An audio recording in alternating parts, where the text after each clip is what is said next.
Raúl, pues agradezco nuevamente tu tiempo que tú das para estos videos. Como biblista y también como gente preparada como yo en el asunto de la ciencia secular, todo en biomedicina por parte de la UNAM. Yo apenas tengo mi maestría en ciencias físico-matemáticas, pero y en este sentido, pues estamos en una conversación acerca de Dios, del concepto Dios, de lo que dice la Biblia en cuanto a este concepto Dios y de dónde pudo venir. Aquí, aún así, tal vez vamos a dar un poquito una bifurcación que de alguna manera también tiene que ver con ciencias de la complejidad, pero sobre todo lo que puede aportar como herramienta, no tanto como interés, sino como una herramienta propio para, por ejemplo, para los biblistas, que no se ve, yo creo que en este momento, y tal vez tardaría muchos años o décadas, tal vez hasta siglos, en ser tomada en cuenta esta herramienta, pero puede ser importante para algo de interés, que al final tiene que ver con la espiritualidad del hombre creyente, del cristiano. Raúl, realmente, ¿cómo podemos ver estas cuestiones de las manifestaciones del Espíritu Santo, de que ya cuando estás en la dimensión sobrenatural, vamos a decirlo así, como en el mundo sobrenatural, como tú nos lo dijiste, me parece en el tercer video, que tú nos dijiste que puede haber uno. Cuando el agnóstico, el ateo, o bien el católico, yo fui católico, el católico, te das cuenta que realmente eso que dice la Biblia, pues parece no ser una marihuanada, ¿no? Sino es parte de un mundo sobrenatural. Y también te encuentras con ciertas contradicciones que hay en el interior, pues, de las comunidades de fe. Aquí viene una pregunta.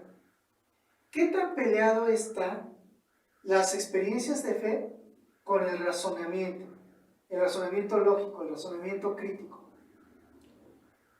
Decías que tienes nada más una maestría en físico-matemáticas. ¿Cuánta gente en México? ¿Qué porcentaje de la población tiene una maestría? Sé que somos pocos, pero no sé. Entonces, tú estás en los deciles superiores, estás muy por encima del promedio de la población. Eso es un hecho. Entonces, ya de entrada eso es una postura elitista. El mundo posmoderno, sobre todo el discurso político contemporáneo en Occidente, en México incluido, es que todos los privilegios y todos los elitismos deben desaparecer. No tienen ni idea de lo que es la realidad. La realidad, por definición, es elitista.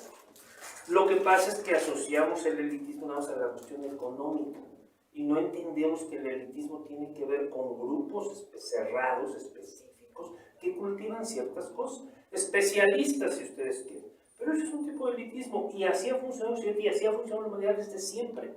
El especialismo, sí, te escuchamos. Sí, tal vez como para complementar y tal vez hasta defender por qué, entre comillas, como tú dijiste, esta especialización es que al final, tú te das cuenta cuando tú estudias en la carrera de vocacional, bueno, yo en vocacional en preparatoria, sí, no puedes abarcar todo, entonces... No se puede. Ahora sí dices, pues de ese universo de todo, pues ¿por dónde te vas? El problema no es que existan especialistas ni que exista el elitismo, eso no es un problema, el problema es que esos especialistas o esos elitistas se crean superiores al resto de la humanidad en todos los aspectos de la existencia. Pero es una cosa muy distinta. Ahora, tu pregunta que es muy importante. Lo digo esto porque el hecho de que hayas estudiado una maestría, además de la carrera en lo que la estudiaste, no todas las licenciaturas son iguales en ese sentido. Sí. Te han formado críticamente. No todas las licenciaturas forman críticamente a un ser humano. Y ni siquiera todos los alumnos consiguen aprovechar eso. Sí, no están interesados. No, de ahí que tú estés en un decil, en una parte muy estrecha de la curva de población, en donde te interesan ciertas cosas y las afrontas de una manera que muy poca gente hace. Sí, sí, sí. ¿Sí? Eso te hace mejor, por supuesto, en el sentido de que te da mejores herramientas y mejores respuestas a los problemas. Pero eso no quiere que te haga mejor desde el punto de Para vista nada. ético, moral, o no, es otra cosa. Ahora, ¿a qué voy con eso? Teniendo tú mejores respuestas, las puedes compartir o no, y me haces una pregunta que implica una especialización extrema. Me estás diciendo sobre el mundo sobrenatural. Y ya desde ahí hay un enorme problema porque la gran mayoría de la población cree en el mundo sobrenatural sin preocuparse mucho si existe o no. Cualquier cosa, mi papá, por ejemplo, que fue muy borracho, tuvo una época de ser alcohólico perdido, ¿no? Sí, sí, sí. Como está en la cosa de la política, el periodismo, entonces pues, acostumbran mucho de ese grupo de personas, beben muchísimo, muchísimo. Sí. Pues cuando estaba muy borracho, estaban en la casa, llegaban en la madrugada de haber estado ahí con todos sus, No sé qué es. gracias, con todos sus, supuestamente la gente con la que estaba convenciendo ahí para las cosas de la política, y oía de repente que los hielos en el vaso que se servía de bebida tronaban. Ajá. Y enseguida decía, ¿qué fue eso? Se preocupaba y ya borracho pensaba en los espíritus. Él que era ateo, siendo sobrio, estando sobrio, pues era ateo. Estando borracho le preocupaba el mundo sobrenatural. Entonces, a lo que yo voy es eso, que la gente cree que el mundo sobrenatural existe sin preocuparse mucho de él. Y yo decía en alguna otra de las sesiones que grabaste que el problema de no poder hablar mucho del mundo sobrenatural es que no tenemos mucha información de ese mundo. Como está en la parábola ahí del Nuevo Testamento, ¿quién ha ido y regresado de la halda de Abraham, del seno de Abraham le ponen, ¿verdad? Para saber cómo es ese mundo? Nadie diría la Escritura excepto Jesús. Bueno, por eso es tan importante la Biblia o los libros revelados en las religiones reveladas, porque los creyentes en estas religiones, en estos libros, suponemos que ahí se nos revela, se nos muestra, se nos cuenta cómo es ese mundo. Sí. La razón está peleada con la existencia de un mundo sobrenatural. Solo una razón mediocre, solo una razón muy pequeñita, muy infantil, le llamo yo, puede estar peleada con eso. Primero, porque es pelearte con algo que no tienes ni idea si existe o no. Es decir, es como si yo ahorita dijera, fuerzas no conocidas en el extremo del universo existen. Materias exóticas que nunca hemos imaginado. ¿Yo qué voy a saber? No sé si sí o si no. No tengo ni idea, ni tengo la capacidad de medirlo siquiera como para hablar en serio de eso. Y por eso sí lo toma mucha gente. Dice, pues ¿cómo eso ni se mide? Ni se, pues, no vale la pena discutirlo. Está bien, pero a mí sí me importa porque no me gusta vivir ignorante. No me gusta andar por la vida suponiendo que sé aquello que de lo que no puedo estar 100% seguro. Me conformo con tener muy claro aquello que no puedo tener seguro, pero ya sé que no lo puedo tener seguro y sé por qué. Pero en el caso del mundo sobrenatural se me ofrecen caminos, ¿sí? Los Vedas, los textos del Mazdeísmo, o la Biblia, o el Corán, me dicen, estos son caminos y aquí tú vas a... Entonces me meto adrede, digo, cualquier gente que se piense 3 minutos en serio, pues tiene que leer, no sé si has leído el Corán, pero tienes que meter a leer el Corán, te tienes que meter a leer, sí, porque te están diciendo que te hablan de ese mundo. Lo que pasa es que cuando se mete a ese mundo y le dice, caray, son contradictorios, o por lo menos no coinciden en esto, y entonces ya uno empieza a hacerse una idea y a decir, bueno, estos me parecen más sensatos que estos otros, uso mi razón. Y entonces hay cosas que me dicen los Vedas que simplemente no me convencen. No creo que haya suficientes datos sensibles para mí como para creer eso.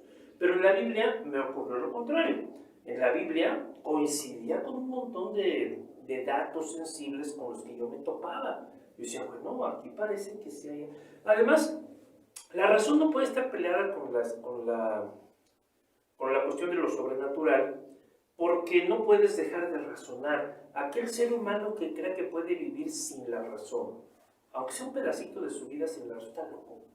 Yo insistí en alguna otra sesión que lo primero que nos ocurre, lo primero que nos pasa son las emociones. Frente a cualquier evento que ustedes vivan, lo primero es que sienten algo y luego piensan algo. Asombro, ¿no? Eso, lo que sea, miedo, asombro, y luego lo reflexionas, pero lo primero es la respuesta biológica, si tú quieres, ¿no? Emocional, emotiva.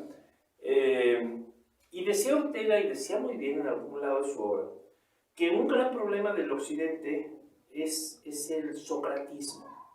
Y él hablaba del socratismo como esta enfermedad de poner a la razón por encima y por delante de toda experiencia y de toda realidad. Decía él, la razón no es más que otra función biológica, del mismo género que la digestión o que el sueño, o sea, es lo mismo, es una función de la vida. ¿Por qué le damos tanto énfasis? Me imagino que porque hay mucha gente a la que le gusta escapar de la realidad y la razón te permite inventarte castillos, irte a vivir a un mundo que no es real. Por eso, por definición, el científico es el prototipo del hombre masa, porque es aquel que quiere escaparse de la vida encerrándose en todas esas grandes doctrinas teóricas. Y no estoy diciendo que esas doctrinas no funcionen y no transformen la realidad, claro que sí, bien utilizada la razón es muy potente, es potentísima. Cerebro de broca, decía Sagan, ¿no? Todo lo puedes atravesar, pero tiene el enorme problema de que te invita a vivir en lo irreal, en los cuentos de hadas. Y de ahí que Feyerabend le llame a las teorías científicas cuentos de hadas, porque eso también es cierto. Mucha gente quiere quedarse a vivir en ese mundo ajeno. Eso sea por parte del cientificismo, ¿no, Raúl? Y yo no siento nada, yo soy un vulcano, ¿no? De estos o sea, el vulcano, el de Star Trek, el vulcano, digamos, materializa un ideal de este cientificismo. De eliminar las emociones, todas las pasiones y solo la lógica, la razón. Eso es absurdo. Por lo tanto, la razón se necesita para explorar todo, incluido el mundo sobrenatural. Quien me quiera decir que debo creer en el mundo sobrenatural sin utilizar la razón, solo me quiere manipular. Y si ustedes no entienden que las teologías medievales se construyeron así, con ese objetivo, pues allá ustedes. Bien, Raúl. Pues ya nos dijiste, ¿no? Teologías medievales. En la actualidad, y de hecho yo pues estudié un poquito de teología, uno tiende a pensar justamente como tú lo estás diciendo, que tal vez la teología que se supone que estudia la Biblia, digo, se supone, ahorita tú me dices tu observación. Mi punto de vista. Correcto. Y yo creo que es de los biblistas son a veces más acertados que los teólogos. Ahorita pues mira, para la Biblia sí, para la teología quién sabe. Sí. Ahora expongo por qué supuestamente la teología uno piensa, ¿no? Porque a uno se le dice que la teología se encarga de razonar, de estudiar a Dios, ¿no? Porque teos logos, ¿no? Estudio de Dios, ¿no? Entonces dices, pues es lo que me va a explicar, ¿no? Cómo poder entender este mundo sobrenatural con el natural de tal forma que pueda... Es lo ideal, ¿no? Tener paz, tener estabilidad con Dios y conmigo y con los otros, ¿no? Pero en realidad, Raúl, ¿qué tan profundamente puede ser considerado el estudio de la teología de las Sagradas Escrituras? ¿Y tú qué has encontrado del estudio de las Sagradas Escrituras al respecto de este mundo sobrenatural y de no pelear la razón con este estudio por medio de la Biblia? Entonces yo retomaría, la razón no puede estar peleada con lo sobrenatural, porque para estudiar cualquier cosa, incluido lo sobrenatural, necesitas la razón.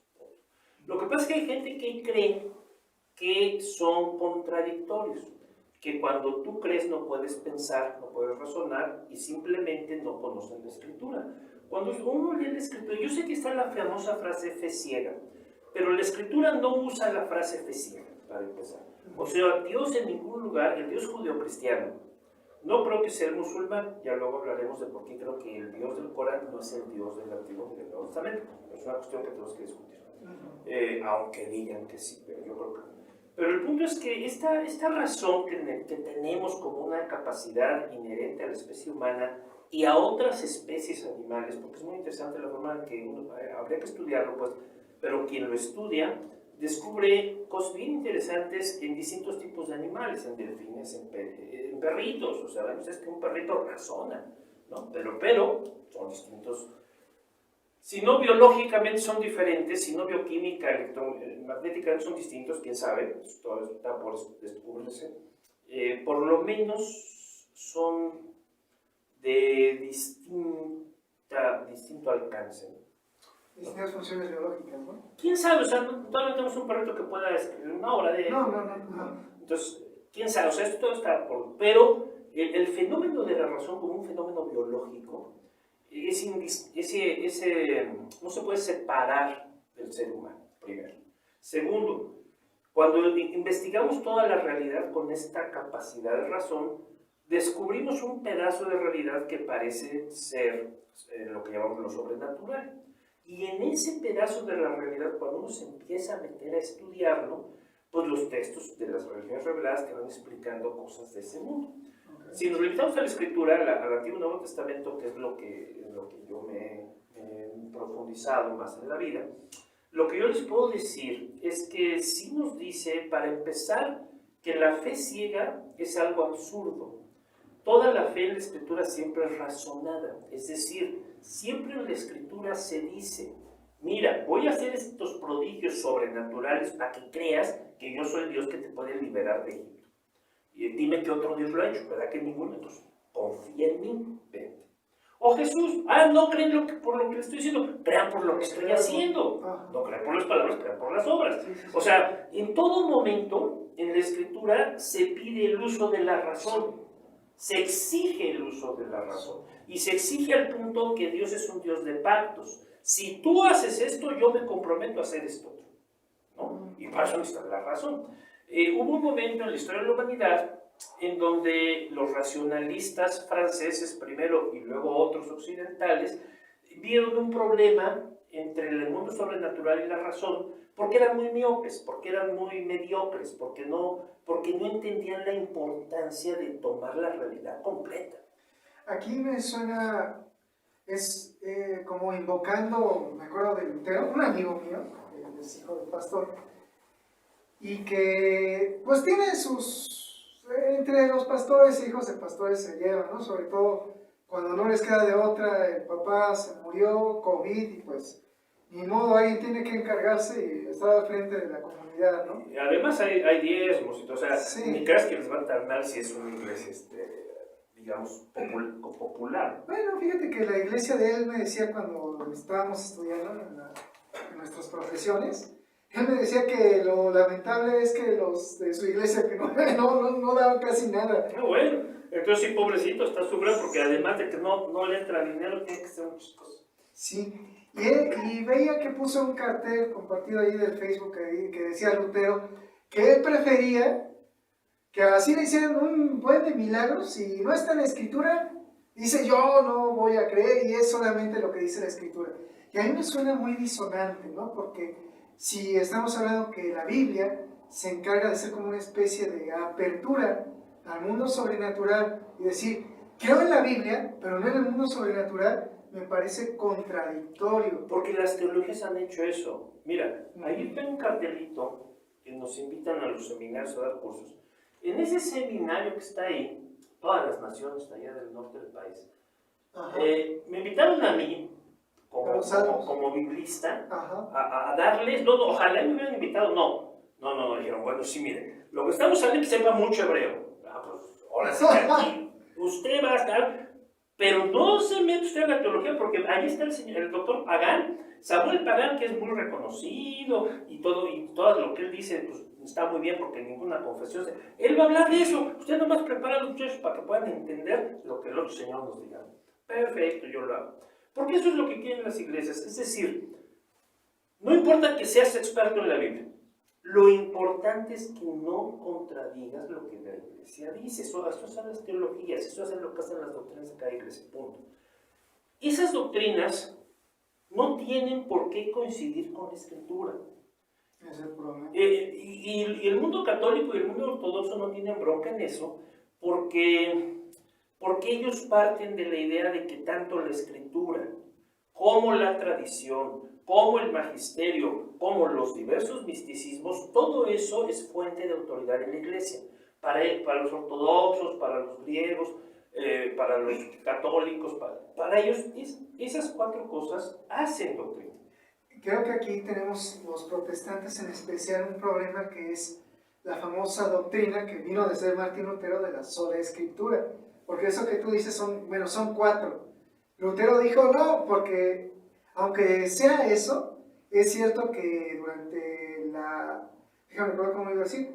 durante el medievo, mejor dicho, pues ya era negocio, ya pues te acordarás de las indulgencias, ¿no? Pero lo que pasa es que los ortodoxos de esas cuatro prefieren la tradición, o sea, la ponen por encima. Y no importa lo que diga la Biblia, el magisterio, los místicos, la tradición se va a imponer. Los católicos escogen a los maestros, el magisterio. Por eso el Papa, hablando ex cátedra, es infalible, porque habla como el maestro excelso de la iglesia.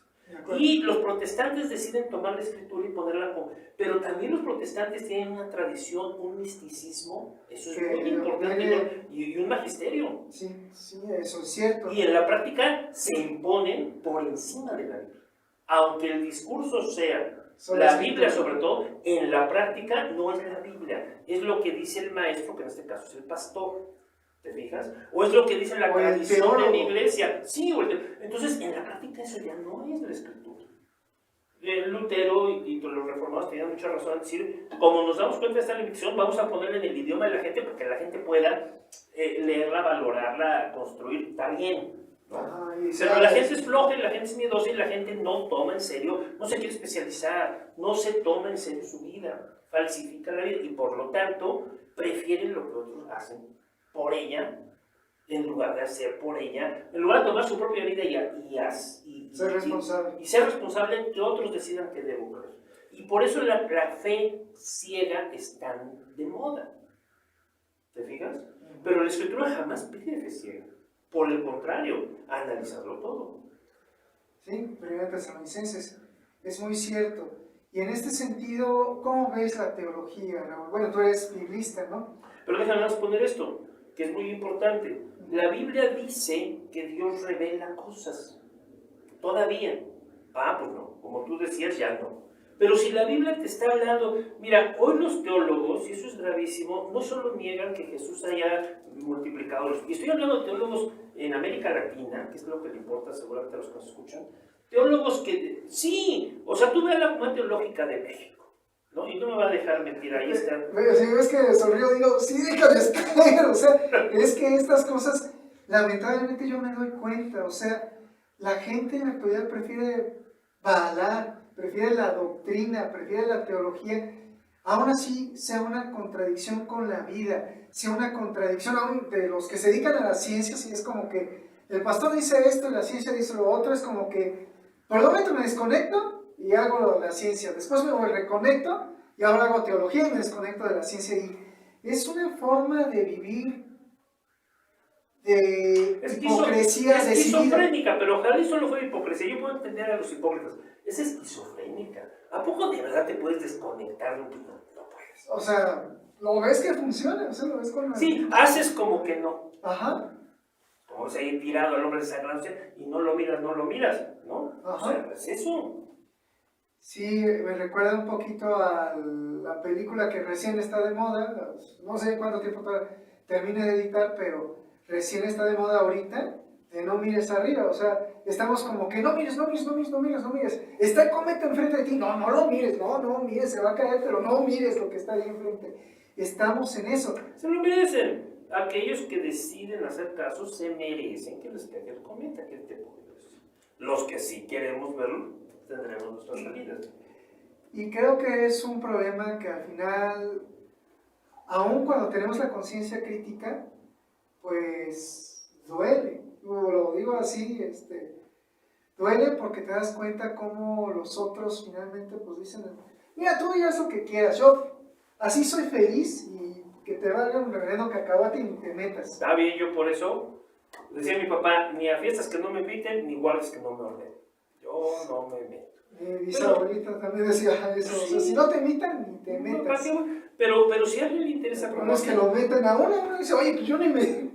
Pero como aquí en tus videos, tú dices, vamos a hablar para que dices con mucho gusto, claro. Ajá. Para esto el Centro Tischendorf, para que al que le interese se forme bien y pueda entender las escrituras en serio, ¿no? Sí. ¿Dónde están los límites? Que, oye, ¿quién conoce a los expertos? Dicen que este hombre Pagán es un... Pues claro que no es un gran... Por favor, es un hombre que escribe bestsellers, pero los verdaderos expertos, Muraoka, Lama Patel, o sea, los que saben lenguas semíticas, ¿quién los conoce? ¿Quién los lee? ¿Quién? No, sí, Nada. Tú te metes a mi Facebook y ahí están sus horas, ahí están ellos hablando, pero nadie los lee en el mundo creyente. Regresemos a los protestantes. Los protestantes dicen que creen en la Biblia, pero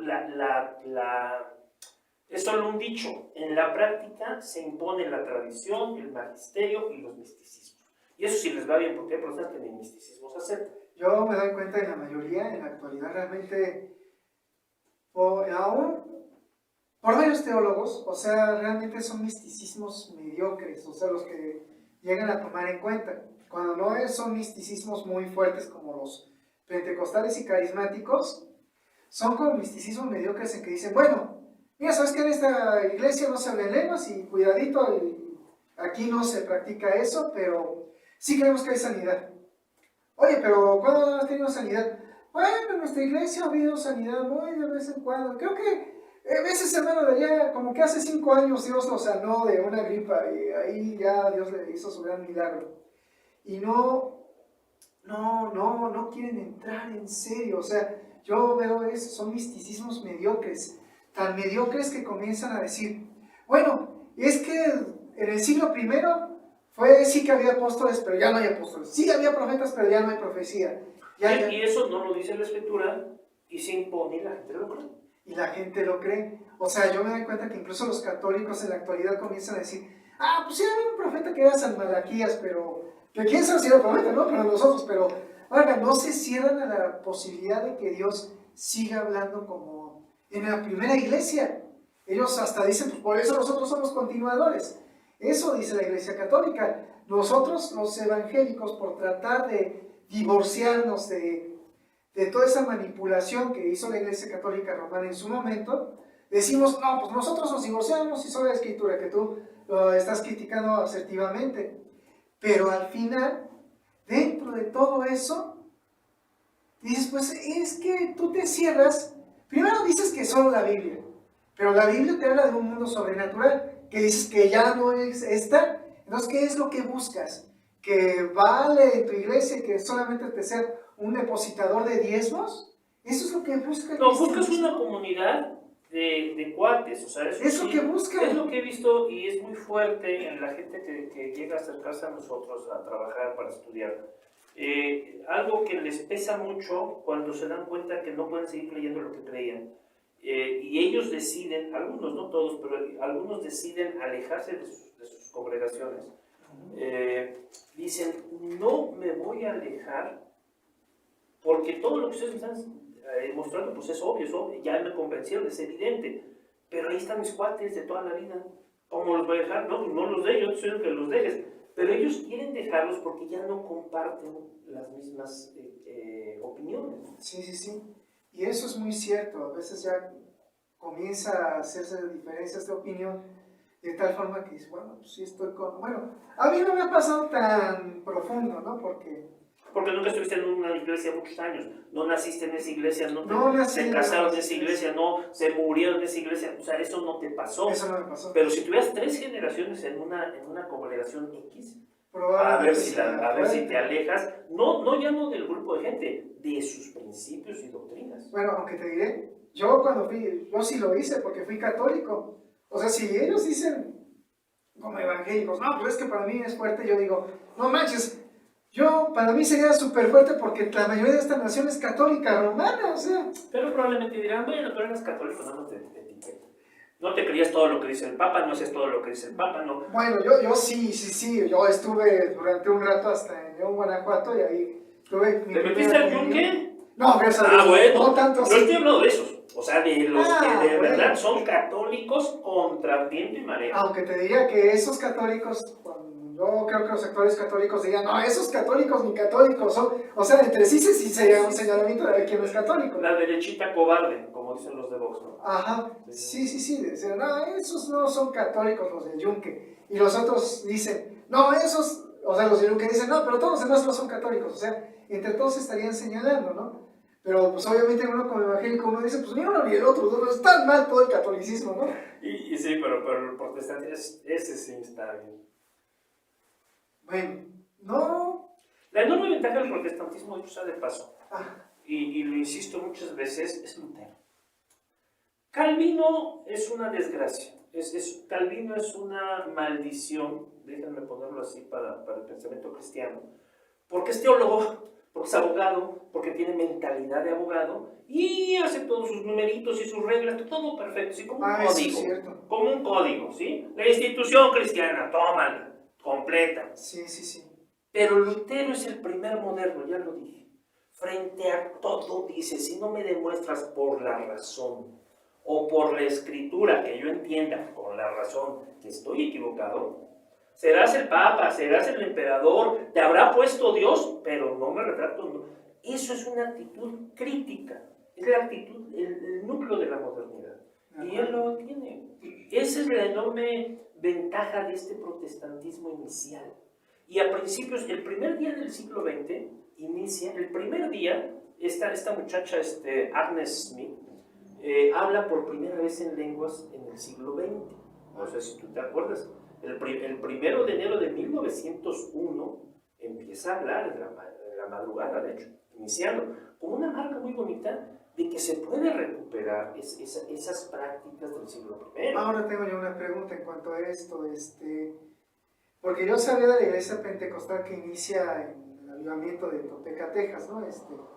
Azusa, en la calle de Azusa. No, Azusa, el de Azusa. Ajá, pero sé que hay estudió otro que antes, es exactamente. Ajá. Entonces, esta chica, esta mujer es la que está. Y lo hace, y el pastor ni siquiera andaba por ahí, el pastor se había ido, porque habían estado todo el fin de año ahí preparándose para entender hechos, porque no. Y ella empieza, y los que la vieron dicen, ahí ustedes tendrán que crear la historiografía del momento, pero los que estaban con ella esa noche, esa madrugada, afirman que le brilló el rostro, y que empezó las lenguas, y así empezó el siglo XX. En Occidente, así empezó el siglo XX, con una mujer hablando en lenguas, ama de casa, lo que se está con milagros completos. Y de ahí todos los demás, y de ahí lo que hoy llamamos el movimiento carismático mundial, ¿no? Sí, muy interesante. Muy ilustrativo, sí, muy ilustrativo. Porque, por ejemplo, esto que me estás diciendo, creo que hasta yo me doy cuenta que hasta entre biblistas como que ustedes tienen ciertas, ¿cómo decirlo?, inclinaciones. Hay un biblista que tiene una inclinación que trata de ser un tanto, hasta yo diría que pareciera un poquito tipo laico, ¿no? En decir, no, mira, todo este tipo de cosas como que ni me interesan, ni me importan, ni solamente me dedico a estudiar el texto. Y justamente empleando toda la herramienta que tú conoces como biblista, arqueología, filología. Si estás pensando en César Vidal Manzanares. Bueno, sí, no quería decir el nombre, pero ya lo dijiste. Sí, no. O puedes pensar en ese otro hombre Piñeiro que también le hace como esas cosas. Bueno, aunque te diga que Piñero, yo soy un poquito más afín porque... No lo dudo. Sí, él es muy crítico y trata de defender mucho el laicismo del estudio de la Biblia. Digo, creo que está bien, o sea, para mí si una verdad es verdad, se va a demostrar por los hechos. Que es lo que Piñero trata de decir, a su parecer, obviamente me dices, oye, pero también tiene sus prejuicios, ¿no? Eso es lo que sí me doy cuenta, tiene como que sus prejuicios cada quien, ¿no? Es que no podemos estar siempre. Mira este muchacho, Abner Bartol, un biblista de guatemalteco, él vive aquí en México, en Chiapas. Hizo lo que me han dicho muchos, me piden que colabore en sus libros, pero, no ya usted a poner todas las locuras que usted, no, el prólogo, un comentario, capítulo, así, cositas así, ¿no? Y ahí lo pongo yo, me da mucho gusto como un ejemplo de todos esos. Porque él es un biblista bueno, chapado a la antigua, diría yo, en el sentido de la tradición europea, dura, rígida, aunque él mismo estudió en Ceteca. Pero aunque él tenga sus propias opiniones, muy respetables, como las de cualquiera, cuando lo han invitado, y a mí me gustó mucho eso que hizo, en un seminario, el Seminario Presbiteriano de México, estaba dando clase, entonces le dicen, oiga, pero ¿usted qué piensa de eso? Y él muy, Ni la pregunta, ¿no? no, muy galanamente dice, bueno, los teólogos creen sus cosas, pero los biblistas creemos las nuestras. Y no se quieren meter en las broncas porque ni siquiera él es de la confesión presbiteriana. Pero ya que hablas con un biblista en serio, él tiene la responsabilidad como Abner de decirte, bueno, mira, hay variantes, hay él, y yo creo tal cosa. Me comprometo con el texto, ¿no? Eso digamos, se compromete con con cierta visión de su, o sea, desde su perspectiva, otra vez como Ortega, desde su perspectiva, él interpreta eso. Yo desde la mía interpreto otra cosa en el mismo texto, la polivalencia de la que hablamos. De acuerdo. Polivalencia, como has dicho, ¿no? Yo no creo que sin el Espíritu Santo, sin el auxilio de esa guía de Dios, puedas interpretar bien el texto. A lo mejor Piñero cree que sí, porque no cree en Dios, o a lo mejor César Vidal Mazares cree, bueno, allá ellos. Yo creo eso. Sí, yo creo que él debe tener, porque no veo, por ejemplo, César Vidal, lo sigo, y un saludo, por si no llegan a ver, un saludo, no queremos pelear ni debatir en ese sentido. No, yo sí. Bueno, siempre ustedes somos biblistas, ¿eh? Sí. Yo apenas estoy explorando, vamos a decirlo de esta manera, ¿no? Y pues yo lo veo desde lo poco que la UNAM me ha podido enseñar desde sistemas complejos, ¿no? Hablando de, pues tengo por la maestría del Poli, ¿no? Pero la UNAM me ha ayudado con complejidad. Tú estás haciendo algo más valioso que el puro biblismo. Tú estás trayendo lo que es vital en la vida. Es una actitud de cuestionamiento de todo. El núcleo de la ciencia. El núcleo de la ciencia es que valoras la dialéctica de la revocación. El fenómeno mismo de estar poniendo en duda todo, eso es el núcleo más valioso de todo lo que es. Y la ciencia es muchas cosas, y tiene muchas cosas indispensables, pero esta es vital. Sin esta no hacen ciencia. Podrás medir mal. Sí. Podrás equivocarte, podrás tener malos instrumentos, mala cabeza, pero si valoras el estar constantemente revocando tus creencias, tus datos, ya vas en buen camino. Sí. Y aquí, por ejemplo, se me hace valioso pues, el aporte de todo el mundo realmente, ¿no? O sea, sí, claro. El tuyo me parece muy vital, porque veo que eso Vidal lo hace de lado, ¿no? Como que dice, no, esas cosas aquí ni se meten. Pero tú sí dices, oye, si vamos a interpretar un texto... Que está escrito por Dios, ¿no crees que conviene la pena preguntarle qué está opinando? ¿Cómo lo leía? ¿Qué quiso decir? Es obvio. Sí.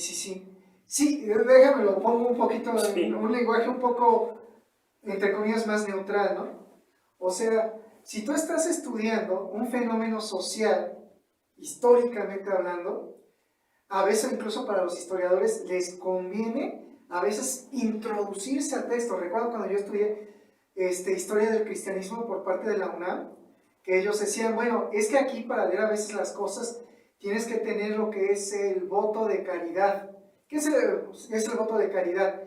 Créele a las cosas tal cual fueron dichas por los redactores. Ya a partir de ahí puedes comenzar a criticar. Descubres Troya.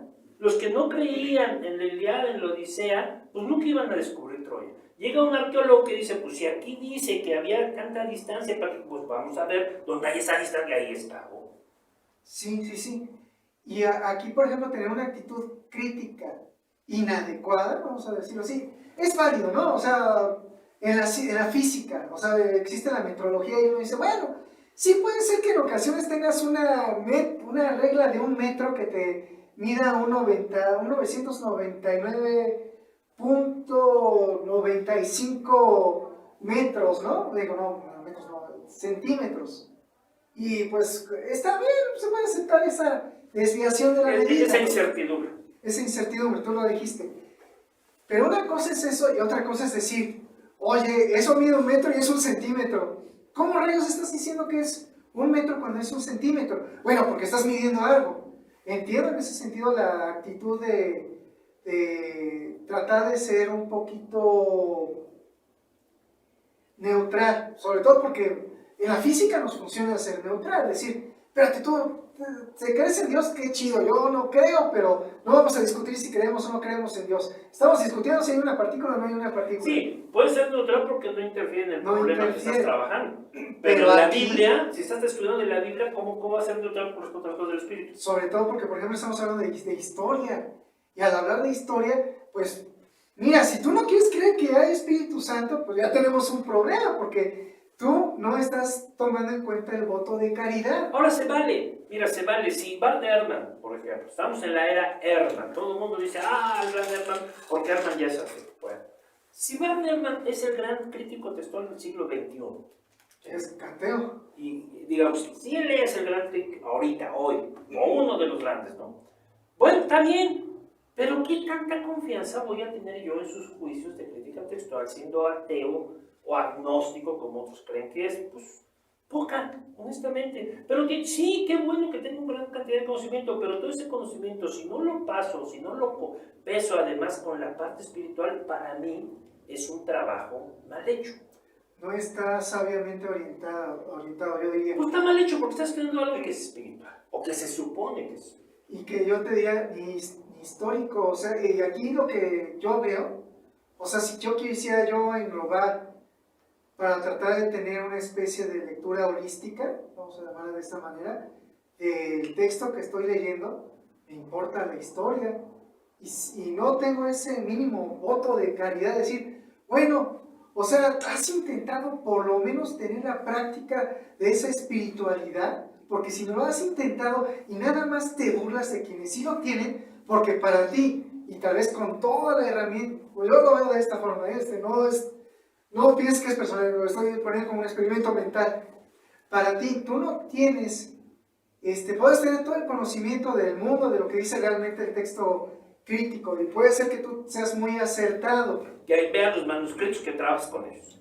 Pero si te falta esa parte, te falta la historia, y te falta lo medular de lo que tú estás leyendo. ¿De qué sirve? Es como que le das demasiada importancia. Veo como matemático, le das demasiada importancia a los números sin entender siquiera que es una suma. Entonces te falta la parte espiritual, pero además ojalá y solo les falta la espiritual. Les falta la retórica, les falta el orientalismo, les faltan tantas cosas. ¿Cómo está el tiempo?